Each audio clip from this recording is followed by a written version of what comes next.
impartial Jehovah is, which is what enables. All of us must face this simple fact that Adamic sin places limitations on each and every one of us.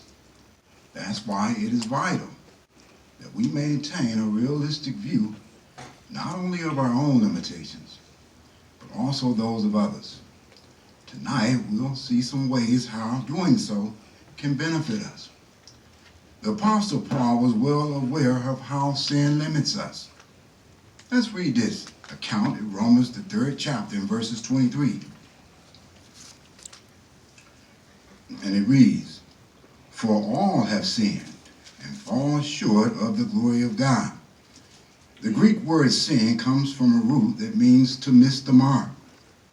Here, Paul helps us to see that we will fall short, reflecting Jehovah's lofty qualities. We will make mistakes. Sometimes this can reflect in our attitudes toward one another, maybe causing us to not always treat each other the way we should with love. Now, how can knowing this, though, benefit us? Well, one way it can give us a measure of contentment.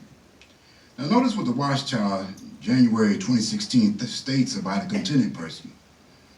A contented person does not complain, grumble, or find fault, nor does he succumb to feelings of envy and greed.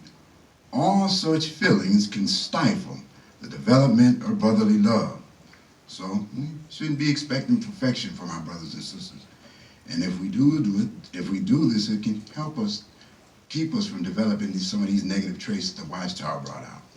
But is that enough just to acknowledge our own limitations and those of others? No, it's not. We also need to understand and accept Jehovah's view of the matter. And how can this benefit us?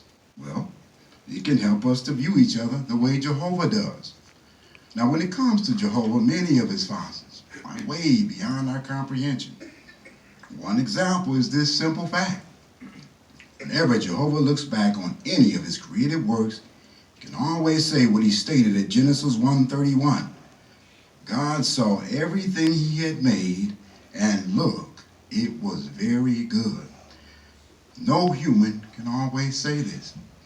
Now, the June 2006 Watchtower gives a beautiful illustration that helps us see each other the way Jehovah sees us.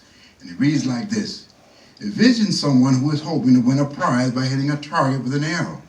He has 3 arrows at his disposal. He shoots the first one and misses by a yard.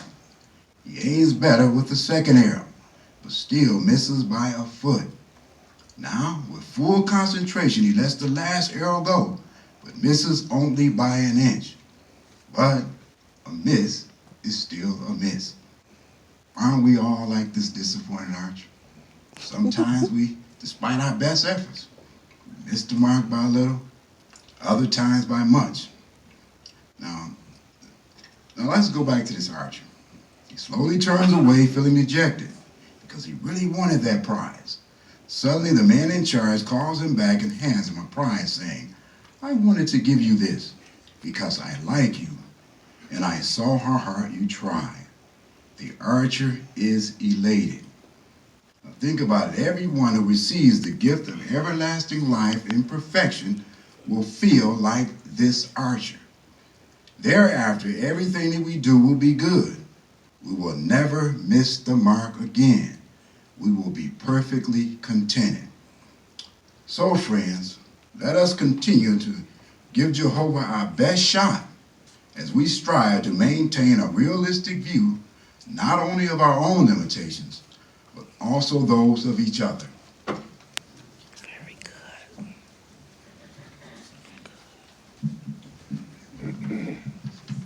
Thank you, Brother Hunter. We appreciated that. Again, it was very well done.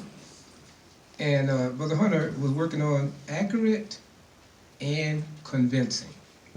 Now, we know that it was accurate because Brother Hunter used the Bible. But that was one of his sources. But he also had another source, which was the Watchtower. And then under this study, accurate and convincing, and it talks about the sources. It says use sources properly, which Brother Hunter did. It says apply scriptures in harmony with their context. So, you know, if we read a scripture and we're going to make application, we want to make sure that the application of the scripture we are talking about is in harmony with the context of the, you know, of that scripture or that passage in the Bible. And it also says, make sure that it's in harmony with publications from the faithful slave. Well, Brother Hunter used one of those. So his was accurate, and in his delivery too was very convincing. One thing it mentions here now about the ministry, and I want to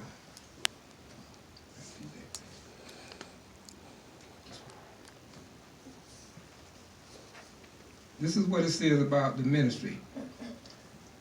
As you prepare, anticipate questions that you might be asked, and research possible responses. Now, the reason why you want to do that is if someone asks you a question and you don't know the answer, you don't want to just tell them something that to satisfy their curiosity, because it wouldn't be accurate. But what you want to do is, there's nothing wrong with saying I don't know. And that gives you an opportunity to go back, you know, do some research, go back, do a return visit, and then answer that individual's question. That way we'll be convincing, our answer to them will be convincing, you know, and accurate. But again, Brother Hunter, you did a very good job on that, and I look forward to your next assignment.